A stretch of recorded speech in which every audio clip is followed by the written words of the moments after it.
বাঙালি খানায় সবাইকে স্বাগত জানাই। আপনারা তো অনেকভাবে পটল রান্না করেছেন, একবার আমার মতন করে সহজ পদ্ধতিতে আপনিও শিখে নিতে পারবেন ছোট ছোট টিপস সহ। আজকে আমি এখানে রান্না করব পটল ডাঁটা ভাঙা চিংড়ি, ওপার বাংলার রেসিপি। কম তেল মশলায় কিভাবে আমি এখানে রান্না করলাম চলুন সেটা একবার দেখে নেওয়া যাক ভিডিওর মাধ্যমে। তবে খেতে এতটাই সুস্বাদু হয়েছিল, আপনি একবার রান্না করলে বারবার রান্না করবেন। আশা করছি আজকের ভিডিওটি ভালো লাগবে। সকল বন্ধুদের কাছে অনুরোধ করছি সম্পূর্ণ ভিডিওটি দেখার। এখানে আমি বেশ কিছুটা পটল আগে থেকে নিয়ে নিয়েছি। পটলগুলোকে বেশ পরিষ্কার করে ধুয়ে নিয়ে কেটে নিতে হবে। পটল ছাড়াও আমি এখানে অন্য সবজি অ্যাড করব, সেগুলো আপনারা একবার স্ক্রিনের দিকে ফলো করবেন। এখানে আমি পটলগুলো ছোট ছোট টুকরো করে কেটে নিয়েছি। মিডিয়াম সাইজের একটা আলু আর বেশ কিছুটা ডাঁটা বেশ ছোট ছোট টুকরো করে কেটে নিতে হবে। তবে আপনারা আপনাদের পছন্দ মতন সবজিটা কেটে নিতে পারেন।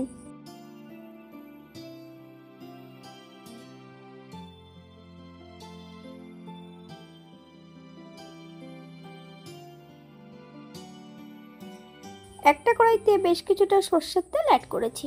তেল গরম হওয়া পর্যন্ত অপেক্ষা করতে হবে। ফোড়নে রেখেছি সাদা জিরে। ফোড়ন থেকে সুগন্ধ বেরোলে সম্পূর্ণ ভাজা জিরেটা একটা পাত্রে তুলে রেখে দেব।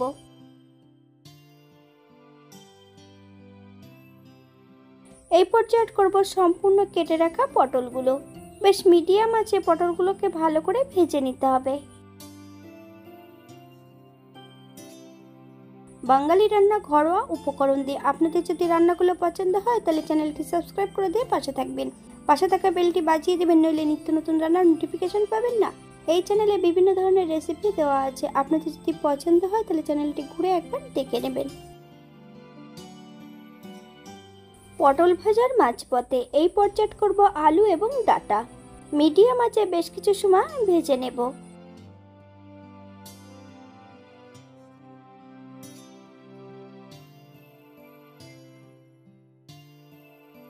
এই পর্যায়ে বেশ কিছুটা বাটা মশলা অ্যাড করব। আদা, জিরে, ধনে, একটা শুকনো লঙ্কা আর বেশ কিছুটা চিংড়ি মাছ আগের থেকে আমি থেতো করে নিয়েছি। সম্পূর্ণ চিংড়ি মাছটা অ্যাড করব। গ্যাসের ফ্লেমটা মিডিয়াম রেখে বেশ কিছু সময় রান্না করে নিতে হবে।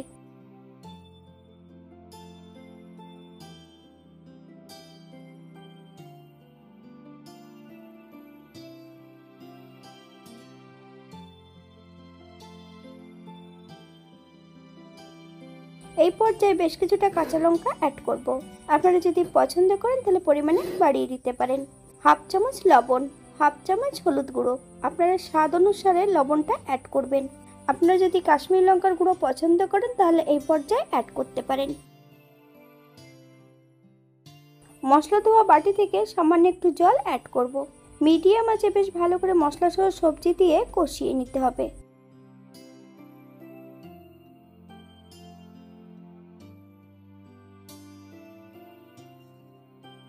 এই পর্যায়ে করব 1 কাপ জল। আপনাদের যতটা গ্রেভির প্রয়োজন আপনারা ততটা জল অ্যাড করতে পারেন।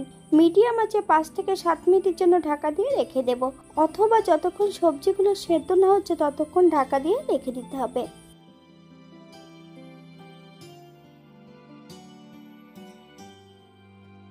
সাত মিনিট পর এই পর্যায়ে একবার চেক করে নিতে হবে যে সবজিগুলো সেদ্ধ হয়েছে কিনা। 1 চামচ চিনি, আপনারা যদি পছন্দ করেন তাহলে পরিমাণে বাড়িয়ে দিতে পারেন। চিনি অ্যাড করার পর হাই ফ্লেমে বেশ কিছু সময় রান্না করে নিতে হবে, নইলে চিনির কাঁচা গন্ধটা থেকে যেতে পারে।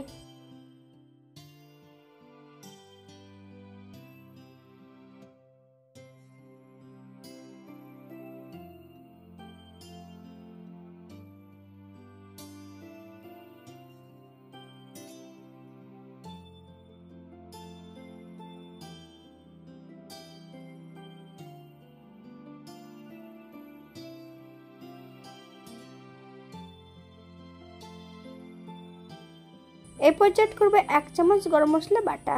সম্পূর্ণ ভাজা জিরেটা অ্যাড করে দেব। হালকা হাতে নেড়েচেড়ে মিশিয়ে দিতে হবে।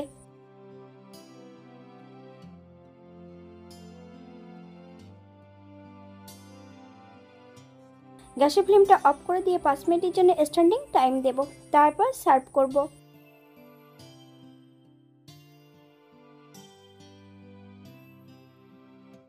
এটা দেখতে যেমন ভারী সুন্দর হচ্ছে, এটা গরম ভাতে খেতে কিন্তু অসম্ভব ভালো। আপনারা বাড়িতে একবার একই পদ্ধতিতে বানিয়ে নেবেন।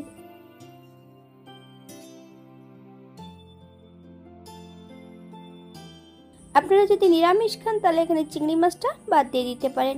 আমি এই রান্নাটিতে পেঁয়াজ রসুন অ্যাড করিনি, আপনারা যদি পছন্দ করেন তাহলে পেঁয়াজ রসুনটা অ্যাড করতে পারেন। আজকের ভিডিওটি এই পর্যন্ত। সবাই সুস্থ থাকবেন, ভালো থাকবেন। অন্যদিন নতুন রেসিপি নিয়ে আপনাদের সামনে আবার আমি হাজির হব। নতুন ও পুরনো সকল বন্ধুদের অসংখ্য ধন্যবাদ ভিডিওটি দেখার জন্য। হাতে যদি সময় থাকে তাহলে একটা লাইক, কমেন্ট, শেয়ার করবেন।